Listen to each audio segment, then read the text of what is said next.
pero qué bueno poder estar y saber de que la iglesia del Señor se reúne acá, en todo momento, en todo rincón del mundo. Hay un grupo como nosotros que se está reuniendo para aprender más de Dios, para poder continuar siendo discípulos, de ser discípulos. Amanda, si usted tuviera la oportunidad, si usted tuviera la oportunidad de decir sus últimas palabras a su familia, no les, no es que, no es que esté hablando nada más, solo simplemente, si usted tuviera la oportunidad de decirle sus últimas palabras a sus seres queridos, ¿qué le diría?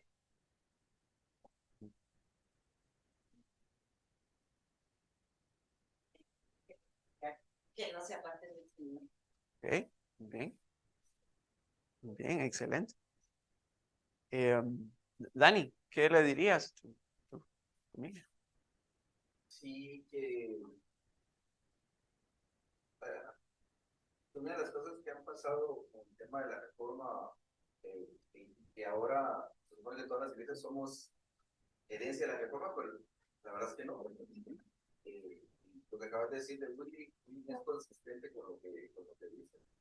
Yo tal vez les diría eso, sean consistentes con lo que hemos aprendido, digamos, en estos años, no cambien. Okay. No, aunque parezca adecuado, porque nosotros somos así, pero tratamos de mantener la esencia de los principios, así como lo más puros posible, que es lo que diría. Bien. ¿Y por qué crees que se los dirías? Porque es relevante Porque es relevante. el alma, o sea, digamos, de mis hijos o de mis nietos o de las futuras generaciones, es algo que puede transformar su vida, o sea, no cambien la verdad.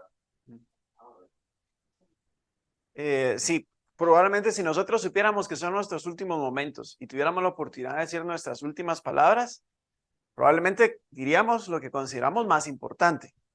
No diríamos, vos ahí te encargo colección de tarjetas, o mira, este es el PIN de la tarjeta de crédito, mira, le debo tanto a tal persona, o qué sé yo, ¿no? Probablemente consideraríamos decir lo más importante de, no serían cualquier palabras, no serían palabras absurdas, sino de nuestra vida, considerar qué es lo más importante, aquello que de nuestra experiencia, nuestro aprendizaje, nuestros errores y nuestros retos y nuestras victorias, aquellas cosas que nosotros consideramos lo más relevante y más importante. Entonces, yo sé que ustedes están en el libro del estudio de Mateo, si no estoy mal, van como 100 semanas, ya en el que según me ha contado Willy, creo que alcanzaron 100 semanas y apenas dan por Mateo 18, creo yo, alguna cosa así, algo así me contó William, así que qué bueno. Entonces, del libro de Mateo, entonces, yo quisiera que leyéramos, entonces, Mateo, el récord de Mateo, en los anales de Mateo, inspirado por el Espíritu Santo, ¿cuáles son las últimas palabras de Jesús?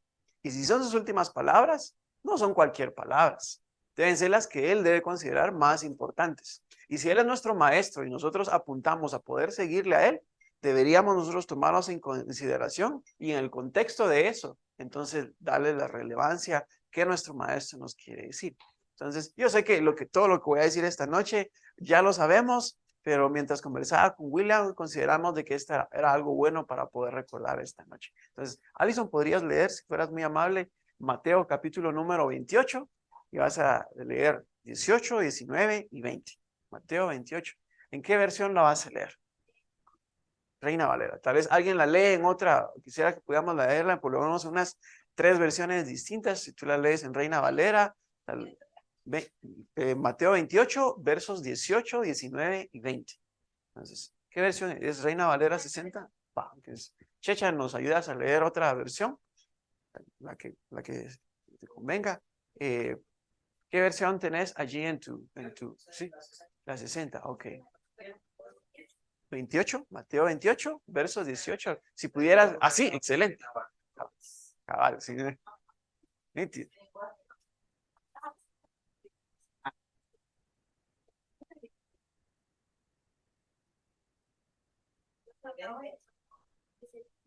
Ok, entonces, vamos a escuchar a Alison, por favor, dale.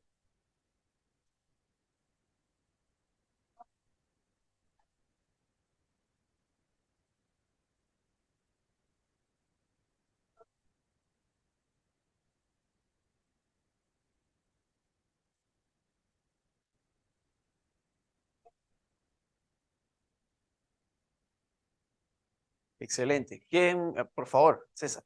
Esto es de las Américas. Nítido.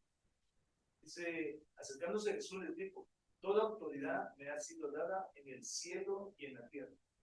Vayan pues y hagan discípulos de todas las naciones, bautizándolos en el nombre del Padre, y del Hijo y del Espíritu Santo, enseñándoles a que guarden todo lo que les he mandado y recuerden. Yo estoy con ustedes todos los días hasta el fin del mundo. Excelente, muy bien. ¿Quién más tiene otra opción? Oh, sí, dale. Jesús se acercó a ellos y dijo, Dios me ha dado toda autoridad en el cielo y en la tierra. Vayan pues a las gentes de todas las naciones y háganlas mis discípulos. Bautícenlas en el nombre del Padre, del Hijo y del Espíritu Santo. Y enséñenles a obedecer todo lo que les he mandado a ustedes. Por mi parte, yo estaré con ustedes todos los días hasta el fin del mundo. Excelente. Por favor. Dale, TLA. Muy bien. Pero él se acercó y dijo, Dios me ha dado todo el poder para gobernar en todo el universo. Ustedes vayan y hagan más discípulos míos en todos los países de la tierra. Bautícenlos en el nombre del Padre, del Hijo y del Espíritu Santo, enseñándoles a obedecer todo lo que yo les he enseñado. Yo estaré siempre con ustedes hasta el fin del mundo. Ok, excelente. Yo quisiera que pudiéramos pensar, meditar un momento en estas palabras. Según el récord de Mateo, estas son las últimas palabras de Jesús previo a ascender. Después de esto es lo que él asciende. Y si Jesús se acerca y les dice esto a sus discípulos, primeramente vemos el contexto del verso 18, las palabras que Jesús dice. Cuando él habla, él ya tiene su cuerpo glorificado. Él ha pasado 40 días con sus discípulos, según Lucas, y les ha enseñado una cosa, el reino de Dios. Yo sé que para ustedes, como Iglesia Nuevo Pacto, tienen bien en claro el concepto de lo que es el reino de Dios. Jesús es consumido por el mensaje del reino de Dios. Hablábamos hace unos minutos que lo que va a cambiar el mundo es el mensaje del evangelio del reino. Eso es lo que va a transformar. Jesús viene, él ha nacido y ha vivido la vida y ha muerto de la manera en que Dios ha estipulado según su soberanía.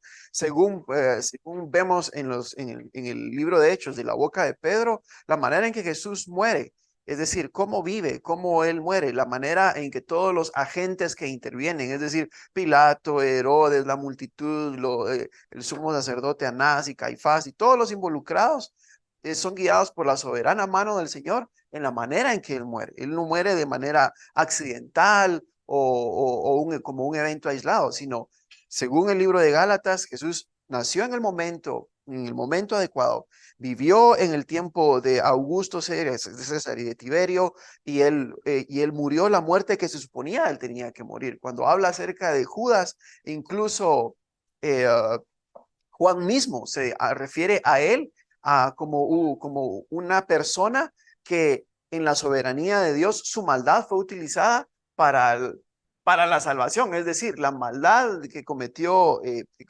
Judas fue utilizado en la soberanía de Dios, en su plan soberano para traer salvación a nosotros. Ahora, ¿qué estoy tratando de decir? El levantamiento de cada imperio, la nación de Israel, el levantamiento de los griegos, el levantamiento de los babilonios, medos y persas, del imperio romano, cada uno de esos añade un elemento a la historia de la humanidad para preparar el momento en el que Jesús iba a venir. Y él viene y vive la vida que fue anunciada y que viviría, y trajo el reino que Dios había prometido, y él muere. Según el libro de Colosenses, él desnuda a las potestades de la maldad y las exhibe de manera triunfante en la cruz. Aunque nosotros vemos a un Jesús debilitado, desnudo, avergonzado en el espíritu, él está venciendo a cada una de estas cosas. Él vence al pecado, él vence a la muerte, nada se puede interponer al plan que él es. Él es Dios. Él es y sufre como humano, la vida que nosotros se supone que debíamos vivir, y en cambio él sufre la muerte que nosotros se supone debíamos haber sufrido. Pero él se levanta a los 3 días del sepulcro, él pasa 40 días con sus discípulos. Lucas dice que les enseñaba de una cosa. acerca del reino de Dios pasen. Llega el momento entonces cuando Jesús va a decirles sus últimas palabras y les dice, toda potestad me es dada en el cielo y en la tierra. Jesús está haciéndoles ver de que realmente no hay nada que se pueda interponer a la voluntad de Él. No hay nada en el universo que se pueda interponer a sus deseos. El libro de Isaías habla acerca de eso y dice, ¿quién se va a interponer entre los planes de Dios? Porque yo hago todo lo que yo quiero y lo hago como quiera. ¿Y quién se va a poner y va a decir, quién? ¿Qué? Porque no hay nadie que se pueda interponer. Entonces Jesús está diciendo, les hace ver esto a sus discípulos. Aunque ellos lo conocieron como una persona, que un carpintero, conocieron a María y probablemente a sus otros hermanos y de dónde venía la ciudad de Nazaret, que era un pueblito realmente diminuto o mísero, digamos, en el contexto donde ellos vivían. Era una pequeña aldeíta, probablemente unas cuantas, 300 personas tal vez vivían a lo más en esa comunidad. Él vivía en un lugar pequeño, un lugar humilde. Él no venía de una familia rica, no era un gran político, no era nada de eso. Es decir, conocieron a un Jesús que aparentemente cuando uno lo miraba, no había nada de extraordinario en él. Sin embargo, al escucharle, al ver a él con el Espíritu Santo y se revela al mundo, hay algo extraordinario acerca de él. Y en este momento él tiene su cuerpo glorificado. Hay algo acerca de Jesús en sus rasgos físicos que pareciera como que fue el Jesús que ellos conocieron, de manera que al principio no lo del todo lo reconocen. Él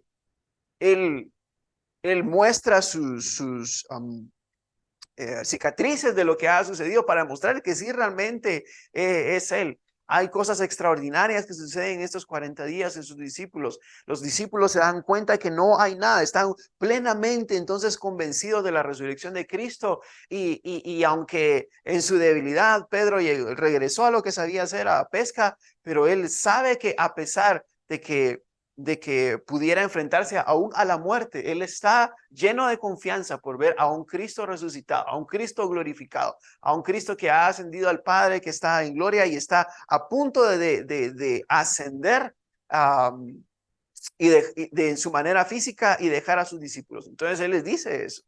Él les hace ver que realmente no hay ninguna autoridad, no hay ni un Herodes, ni un Pilato, ni siquiera un César, ni el Imperio Romano, no hay nada que se pueda interponer. Y los discípulos en este momento están convencidos de eso, realmente están convencidos de ella. Ya no son los mismos discípulos probablemente temerosos que huyeron y que dejaron vendido a Jesús en sus momentos más difíciles, que salieron huyendo. Solo Juan se pone el mismo, ¿va? El discípulo amado era el único que estaba en la cruz. El mismo va echándose él solito flores, según su relato. Qué conveniente, qué conveniente. Bueno, el punto es de que ellos entienden a Jesús. Es decir, si nosotros viéramos a Jesús de manera física en ese momento, no lo podríamos pasar desapercibido. Él en su personalidad ya no tiene ¿cómo decirlo? Él vino a servir, pero ya su servicio a nosotros se ha cumplido. Y en este momento, él toma la posición como rey, como rey, y está a punto de ser entronado y estar al lado, a sentarse a la diestra del Padre.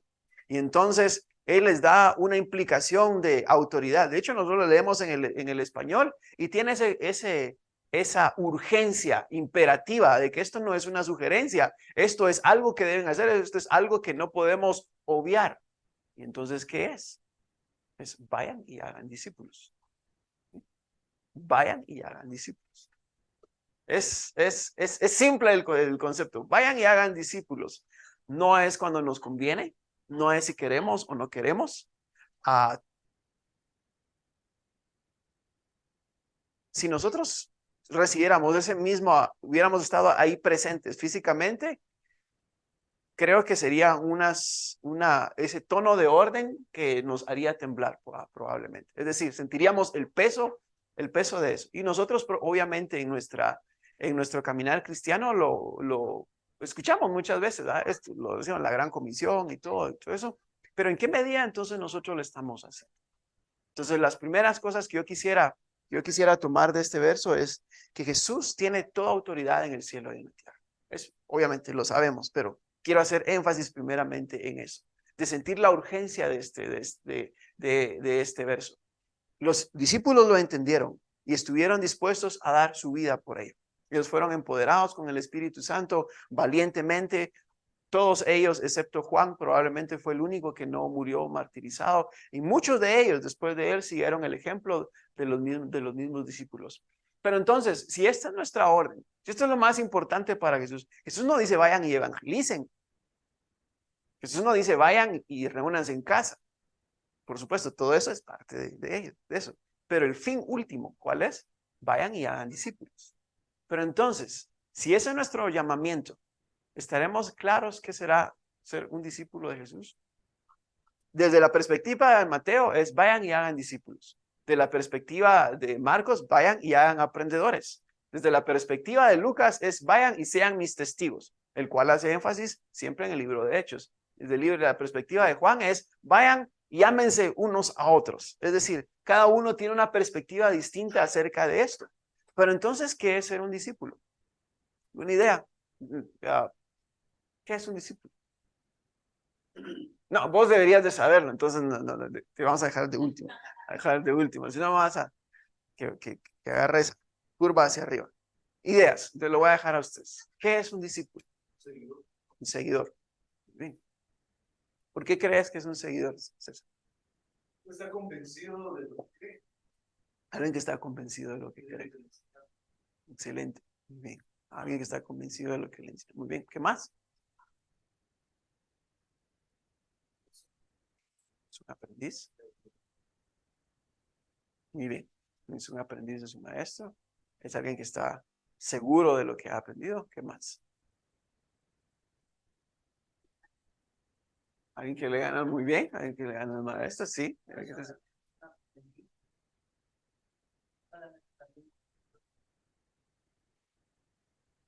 Amigo, muy bien. Un amigo, alrededor. Excelente. Todo es correcto. ¿Podrías leer Mateo 4:19 si fueras muy amable? Mateo 4:19.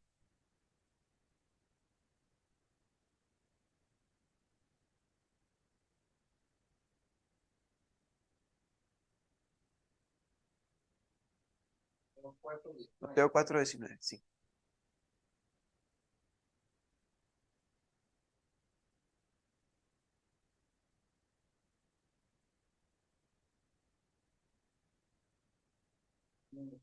¿Cuál es la Reina Valera?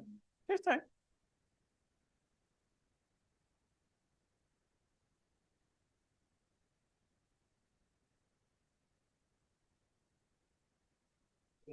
bien. Y les dijo, venid en pos de mí, y os haré pescadores de hombres. Ok, le volví a leer. Y les dijo, venid en pos de mí, y os haré pescadores de hombres. Esas son las palabras que Jesús le dice a sus primeros discípulos. Si no estoy mal, son Andrés, Pedro y Santiago, si no estoy mal, los primeros tres a los que él llama. Y es la misma implicación que tiene para cada uno de nosotros.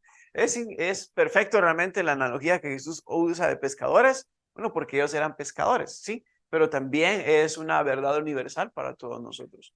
Cuando Él nos dice es exactamente la misma invitación que nos hace. Nosotros como discípulos de Jesús, la primera invitación a ser un discípulo de Jesús es a seguirle. Él nos dice, síganme, síganme, síganme, cada uno de nosotros. De manera resumida, seguir a Jesús tiene también tres dimensiones.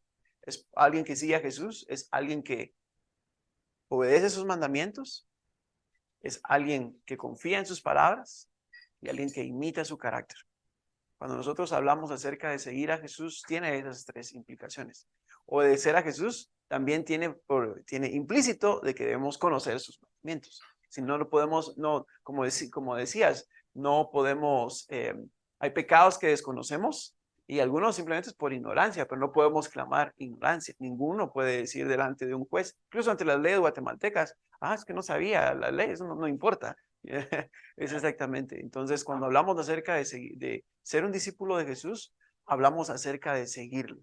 Cuando hablamos acerca de seguirle, es obedecer sus mandamientos, es imitar su carácter y es confiar en sus palabras. Confiar en sus palabras es difícil en medio del reto. Confiar en sus palabras es difícil a veces en medio de la tentación. Y eso está en todos los días. Nuestro carácter nos quiere nos quiere superar, nos quiere ganar, pero con todas nuestras fuerzas nosotros confiamos en las palabras de que su Espíritu Santo nos puede ayudar. Debemos imitar su carácter. Qué difícil es imitar su carácter cuando vamos en el tráfico. Qué difícil es imitar su carácter cuando el mesero no nos trajo lo que queríamos. Qué difícil es imitar su carácter. La dinámica es con los vecinos, a veces no es la que nosotros quisiéramos. A veces tenemos buenos vecinos, pero a veces tenemos otros que no, que Dios los permite ahí para moldear a nosotros nuestro carácter y eliminárnoslos, de obedecer sus mandamientos, de conocer su palabra. Yo hago mucho énfasis siempre acerca de cada uno de nosotros debe tener su devocional personal, de que iniciar su día orándole al Señor, estar leyendo su palabra. Eso es, ninguno se vuelve discípulo de Jesús por accidente. Ninguno continúa siguiendo a Jesús por accidente. No, sino todos nosotros somos intencionales en ello. Es algo que va en contra de nuestros impulsos. En la mañana, a mí a veces me es muy fácil tener mi devocional. Es como decir, como que me levanto así como que chilero, pero otros días que no. Otros días que no. Y en esos días de frío, lo que uno quiere hacer más es que hace chamarrado. Eso es lo que más quiere hacer uno, que hace chamarrado, la verdad. Pero es bueno uno levantarse, orar al Señor, ser agradecido. El modelo de oración que ustedes han aprendido, eso es ser un discípulo, de ser un discípulo de Jesús. Jesús les dice, síganme y yo los haré pescadores de hombres. Cuando Jesús habla acerca de esta invitación, Él les dice, yo los haré pescadores de hombres. Nosotros no nos hacemos pescadores por nosotros mismos. Que de nosotros vaya a salir de nuestra propia humanidad, que ir y contarle a los otros, eso no va a suceder. Porque nuestros impulsos pecaminosos nos llevan al pecado. Por eso es importante, entonces, la primera pregunta que nosotros debiéramos hacer, entonces, ¿cómo estoy siguiendo a Jesús? Si yo estoy siendo llamado, mi llamado como discípulo de Jesús es ir a ser discípulos, pero entonces, ¿qué tal soy yo como discípulo? ¿Será que estoy siguiendo a Jesús? ¿Será que Él va 500 metros adelante de mí? Ya le perdí la vista, ya no lo puedo ver, ¿o realmente voy tomado en su mano? Hablando de los tres conceptos que le doy. Y cuando hablamos acerca entonces de, Él nos dice, síganme, yo los haré pescadores de hombres. Es exactamente lo mismo que nos hace a nosotros. Él es quien nos hace pescadores. No, nosotros no nos hacemos pescadores. Él es quien nos hace pescadores. Cuando justo antes de que comenzara la pandemia, yo soy muy fan de las películas del agente 007, James Bond. Entonces, yo iba a salir la última película de este último actor que se llama Daniel Craig. Yo estaba esperando que saliera la película, pero vino la pandemia, entonces pues pusieron la película que supuestamente iba a salir en el 2020. Entonces yo siempre me metía a ver cuándo me acordaba y cuándo la van a suspender y decía, uy, pospuesto para tal mes, y lo corrieron y todo el asunto. Cuando comenzaron a abrir los centros comerciales, yo recuerdo ir a Miraflores y miraba ahí en las carteles, Sin tiempo para morir, James Bond, pronto en cines. Y decía, la puchis, ¿cuándo va a venir? Y toda la cosa. Finalmente, en el 2021, en algún momento, soltaron la película. Mi esposa no es de ver películas, no le gusta mucho eso, entonces ya no fue conmigo. Yo llamé a mis hermanos, muchachos, ¿quién me acompaña? Y todos estaban ocupados, entonces me fui solo al cine a ver la película, ni modo. Entonces compré mi hot dog, mis poporopos grandes, caramelo, ahí pantalla IMAX 3D, yo con mis lentes, el mejor asiento, y ahí yo solo, y me disfruté la película. A media película le tomé un par de fotos, se le envié a mis hermanos y yo salí contento del cine chilera. Y saliendo del cine, yo le escribí a mis hermanos, mucha, qué buena película esta, probablemente la mejor de James Bond. Vamos, yo les pago la entrada si es necesario, pero vamos a verlo otra vez y todo. Cuando nosotros seguimos a Jesús, ese es el efecto que tiene en nosotros. Es algo tan bueno, que nosotros no podemos evitar compartirlo con muchos.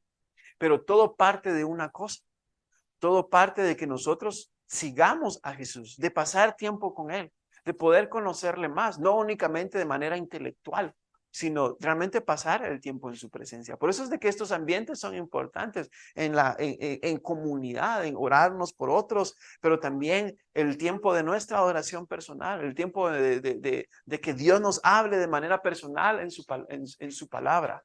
Porque es entonces cuando Dios mueve algo en nuestro corazón, que Jesús mueve nuestro corazón y pone en nosotros el deseo. Él es el mismo el que trastoca nuestros deseos más profundos y nuestra voluntad hacia Él, como ese primer llamado de gracia que no pudimos resistir para poder ir en pos de Él. Y es lo mismo que nosotros debemos buscar todos los días. Es decir, de ir y que Él nos vuelva pescadores. Pero la pregunta correcta siempre es, no es, bueno, ya viniste al estudio bíblico o ya hiciste tu tarea que te dejamos. No, la pregunta correcta es si estoy pasando tiempo con Jesús.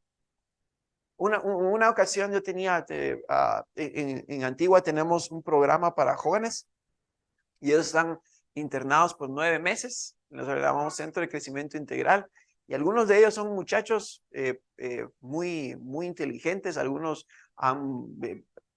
tuve un par de alumnos que han estudiado filosofía y otras cosas, son bien pilas, la verdad.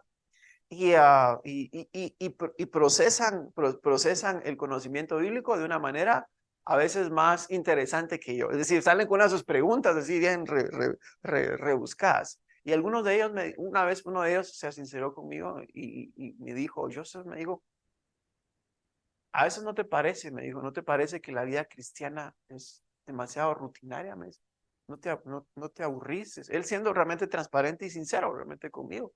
Me dice, ¿no te parece que es tan rutinaria o es hasta aburrida? Me dice. Y entonces yo con una gran expresión en el rostro y abrí los ojos y le digo con un rotundo, no, le digo yo, no, le digo yo, para nada, le digo yo. El Señor, nuestro Dios, es una fuente inagotable. Nunca se va a acabar, siempre va a haber algo que... Y cuando yo le hablé de esa manera, él se sorprendió, entonces abrió los ojos y le dije, entonces yo le dije esto y le dije, yo te apuesto, le dije, yo te apuesto que vos no has estado leyendo la Biblia. Y me dijo, sí. Yo te apuesto, le dije, que no estás teniendo tus devocionales diarios. Me dijo, sí. Y es que ese es el problema. Cuando nosotros no estamos pasando tiempo con Dios, cuando nosotros no estamos disfrutando un tiempo en su presencia, todo entonces parece rutina. Entonces parece rutina. Sí. Necesitamos disciplina porque nuestra humanidad pecaminosa que está en nuestro cuerpo nos lleva a eso. Pero nuestro espíritu que está siendo vivificado cada día a través de ese momento en comunión con Dios, se vivifica y se despierta todos los días. Yo les digo, yo cuando me levanto en la mañana, mi espíritu le cuesta que se levante. Entonces yo tengo como que despertar. ¿Cómo? Pasando tiempo en adoración con el Señor. A veces, y ya tengo mi disciplina de cómo hacerlo. Pongo ahí una bocinita, la pongo mi fondito y oro de la manera en que, como David decía, alma mía, alaba a Jehová y bendiga todo mi ser su santo nombre. ¿Por qué? Porque nuestro espíritu entonces debe empujar a nuestras fuerzas para hacerlo y enfocarnos todos los días de que sí, salimos a nuestros trabajos, a nuestras rutinas, a todos los quehaceres, a nuestros hijos, a las cuentas que hay que pagar, a todos los retos que tenemos todos los días. Pero en todo eso hay un llamamiento que es más excelso, que es el de ir y hacer discípulos. Y no nos podemos dejar desenfocar por todas las demás cosas, pero todo principia una cosa, con nosotros seguir a Jesús, para que Él entonces nos haga pescadores. ¿Cómo les parece? ¿Voy bien? ¿Qué piensan? ¿Qué piensan? Quiero escucharlos. ¿Qué piensan?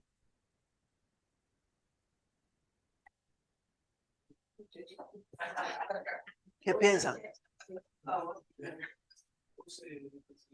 Yo creo que estás en todo lo cierto, que cuando ponemos pausa a la acción y la comunidad surge y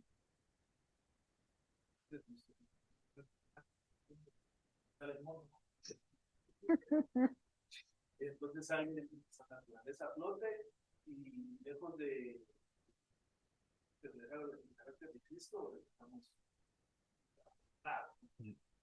Entonces y es lo básico.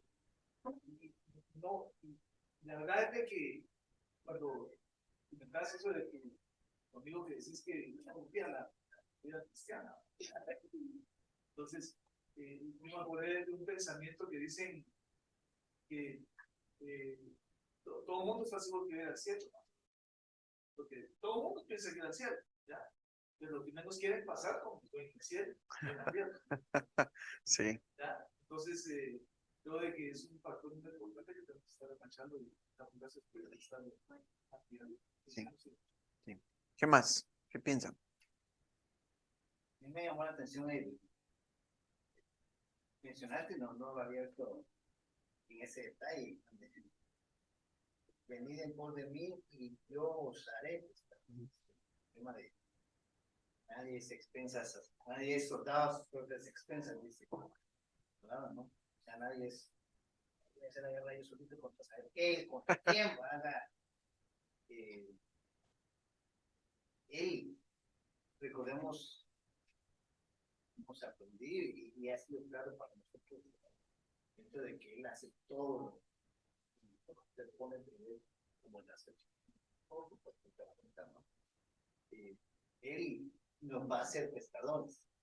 No nos nombramos los pescadores. Entiendo entonces que él nos capacita, él nos da todas las herramientas, nos da la red, nos da la calidad, donde porque de él es la tierra, las almas somos llamados a rescatar, no son nuestras, son de él, todo es de él. Entonces, yo no había visto el tema de pues él nos va a hacer Así es. tranquilo. Vamos a hacer lo previo, es ¿cómo se llama? Decía el versículo previamente es venir en pos de mí. Ajá, sí. Es nuestro trabajo, venir en pos de él. Y ese encarga de hacer lo que tiene, no sé si aquí digo yo, cuántas experiencias hemos tenido en que hemos compartido el evangelio de una manera tan espontánea, ¿no? En un momento en que no lo estaba preparando, simplemente se me cruzó ahí un impío en la mano, en el camino, ¿ah? Se me cruzó un impío en el camino, o un cristino, ¿ah? Cuando sentí ya estaba ahí, ¿ah?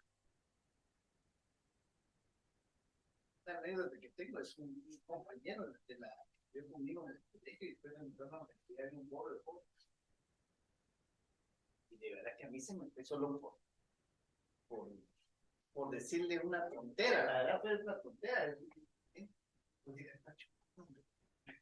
Pero que era broma, era broma.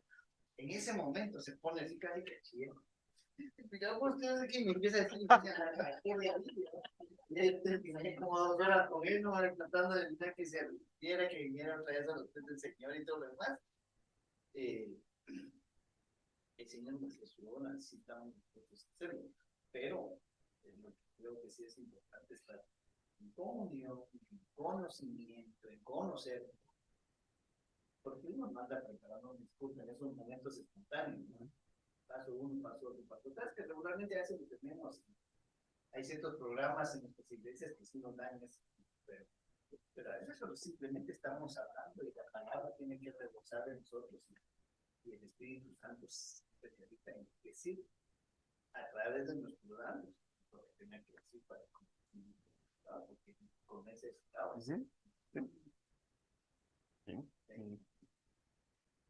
Podría uno pedir en oración hacia el de las estrellas para hacer discípulos porque me saca la duda ahorita, porque hace unos días yo vi una publicación que me dejó así como que a veces nunca lo hemos hecho nosotros los cristianos, unos gringos andaban en la gente indígena y aprendían a hablar y hablaban bien el idioma de los indígenas y para mí, va. Y cuando me di cuenta, Ah.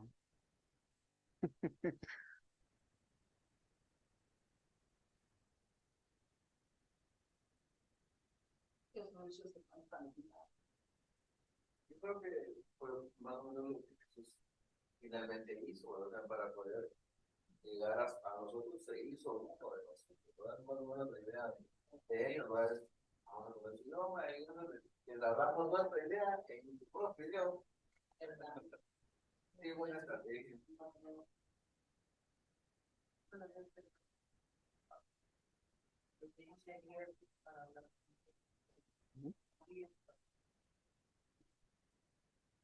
Sí, exactamente. Nosotros podríamos pensar de que uno no está equipado para poder hacerlo, pero si tenemos una Biblia y tenemos el Espíritu Santo, siente. Ahora bien, si nosotros sabemos entonces, y entendemos lo que la Biblia dice, Dios dice, Jesús dice, toda potestad me es dada en el cielo y en la tierra, y esto es lo que quiero que haga. Él está más claro que el agua, es decir, esa es nuestra orden para nosotros. Ok, si somos discípulos de Jesús y Él nos hace pescadores, ok, yo soy un pescador, entonces hay que ir a pescar donde están los peces. Si me ven acá con mi cubeta de agua y con una caña ahí en el bote de agua y pescando, pensaban que se me zafó un tornillo, que se me zafó. ¿Sí? ¿Por qué? Porque para hacerlo hay que tener una estrategia.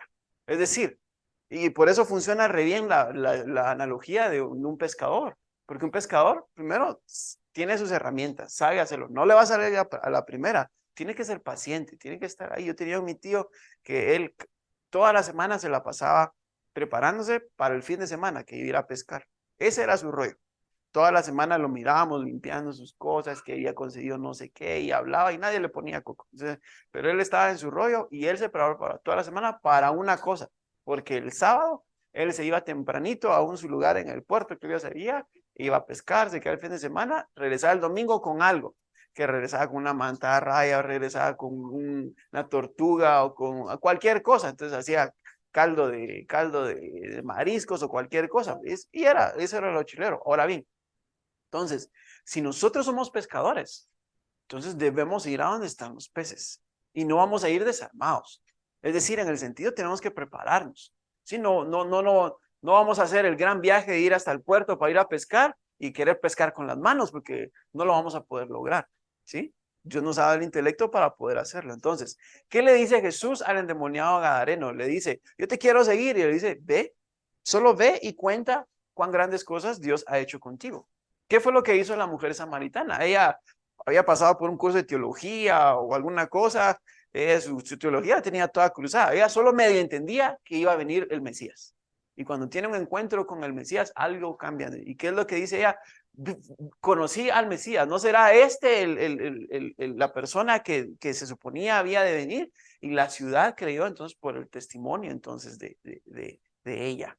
Es decir, por lo que hizo ella, recibieron a Jesús de buena manera y hubo salvación en ese. Entonces, no importa cuando nosotros comenzamos a seguir a Jesús, no importa dónde trabajemos, no importa cuál sea nuestra edad, no importa cuál sea nuestra preparación, no hay excusas para no decir ir y hacerlo, porque es nuestro mandamiento. Ahora bien, si nosotros entonces sabemos qué es lo que debemos hacer, entonces debemos prepararnos. Usar la mejor manera que hacemos. Lo primero que usamos es contar lo que Dios ha hecho con nosotros. Una buena manera de poder hacerlo, realmente, es poder emular lo que Dios ha hecho en nuestra vida en unos 2 o 3 minutos.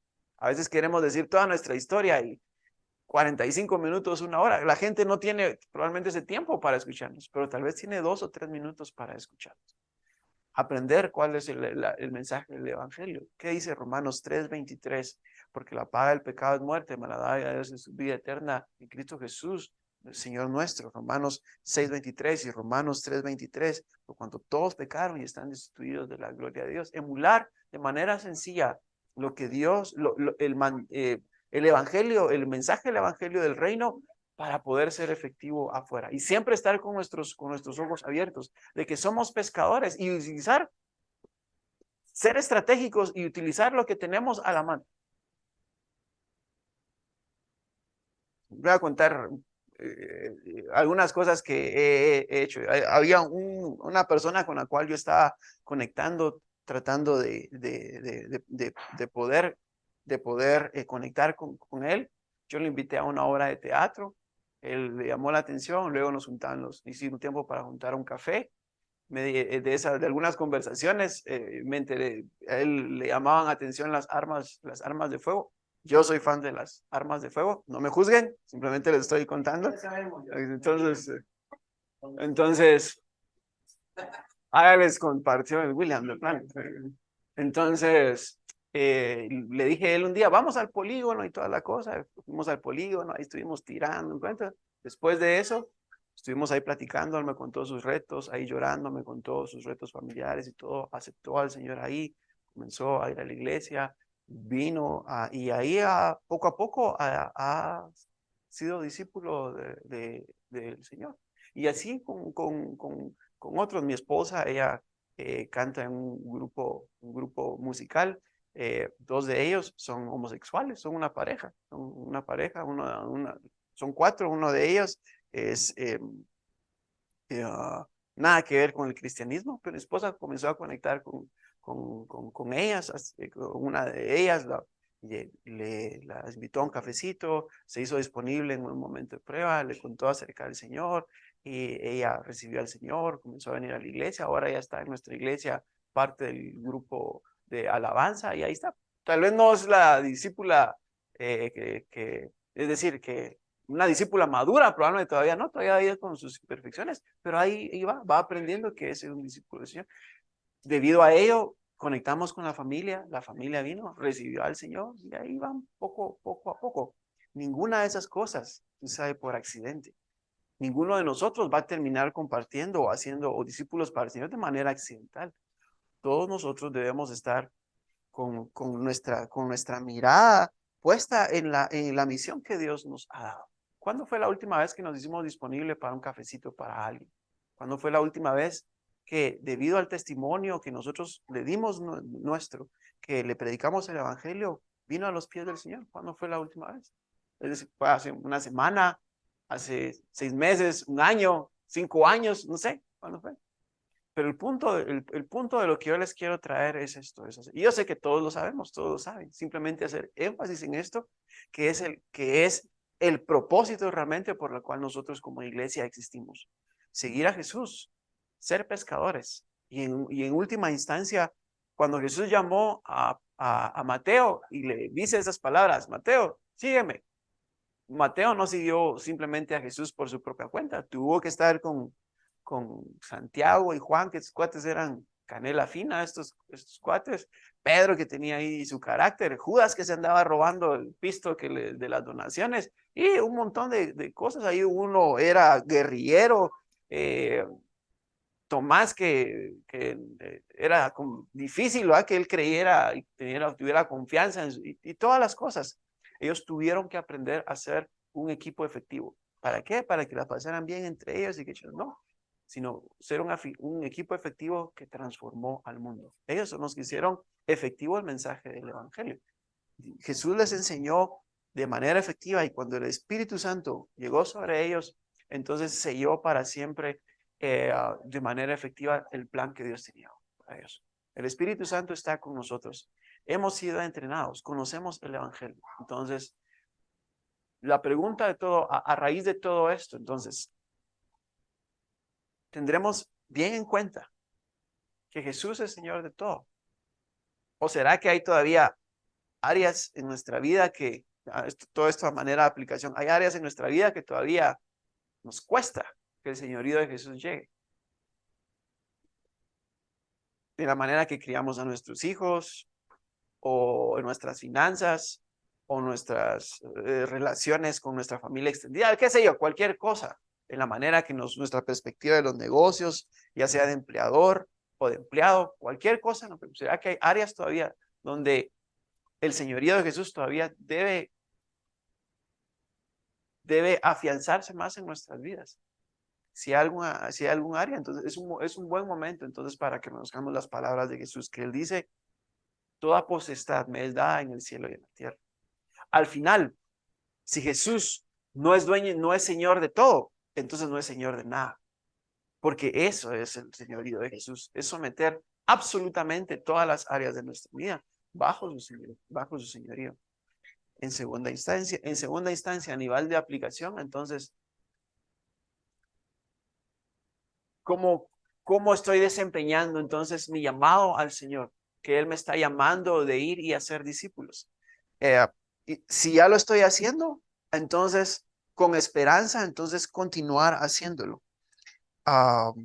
Y si no, entonces, ¿cuándo puedo empezar? ¿O qué debo empezar? Ah, ¿Qué ayuda necesito? ¿Qué libros debo leer? ¿Qué ayuda necesito de William o de Eddie o de Daniel o de César? Porque al final pues somos una comunidad de hacerlo. Ok, tú conoces a alguien, ya estás entrenado, pero solo te falta hacerte disponible para invitarlo, no necesariamente que venga a la iglesia o algo, sino simplemente conectar con esa persona. Porque al final Jesús no tenía un producto que venderle a las personas. Él se interesó por las personas. Y eso es algo que nosotros debemos replicar, su carácter, de demostrarle a la gente que nosotros nos interesamos en las personas, que queremos, que estamos ahí y es difícil. Nos vamos a llevar frustraciones. A veces nos van a rechazar y está bien. Al final Jesús, Dios, el Espíritu Santo es el que convence al mundo de pecado. Pero mientras nosotros hacemos discípulos, el reino de Dios se extiende. Nosotros no extendemos el reino de Dios, ni tampoco Jesús hace discípulos. Nosotros hacemos discípulos y mientras hacemos discípulos, Él extiende su reino. ¿Sí? Entonces, y tener confianza también de que, como dice la palabra, un día todas las naciones vendrán al monte del Señor. Un día todas las naciones vendrán, de manera que, aunque nosotros probablemente en este momento sembramos una semilla de la palabra y la persona la rechaza, ok, no hay problema. En su momento también va a germinar. Uno es el que, como dice Pablo, uno es el que siembra la semilla, otro es el que la riega y otro es el que se lleva el premio de la cosecha, ¿va? Qué chilero. Entonces, sea lo que sea, tener confianza también que nosotros estamos haciendo nuestra parte y que va a dar su fruto en el momento que Dios en su soberanía lo determine. ¿Les parece bien? ¿Cómo lo ven? ¿Qué opinan? ¿Qué opinan? ¿Qué piensan? ¿O preguntas?